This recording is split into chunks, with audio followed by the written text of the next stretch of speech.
Daro ka na.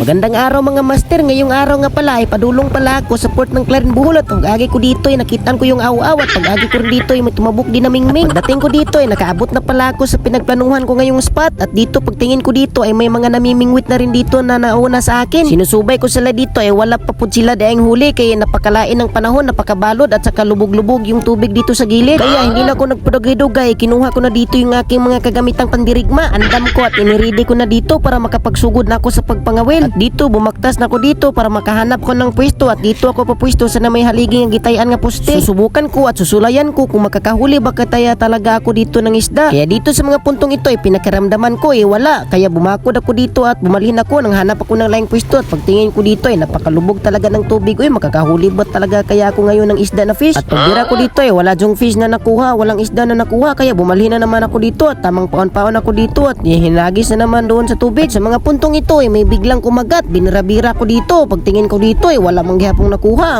Di malasag na akong nahuoy. At sa mga oras na ito nakaramdam na ako ng boring. Nabuburingan na ako. Nalalaayan na ako sa mga puntong ito kasi di malas talaga yung aking naong at kaulanon pa yung unahan. Tapos bigla pang sumama yung panahon kasing sama ng aking mukha dahil hindi ako nakahuli ng isda. Pero buti na lang ako'y naka-waterproof bag. Safety yung aking mga kagamitan. Di na baling maabutan ng ulan. Napagtingin ko doon yung ibang angler. Grabe ka sipag dyan nila mangawil. At may kasabihan na ulan ka lang, angler kami.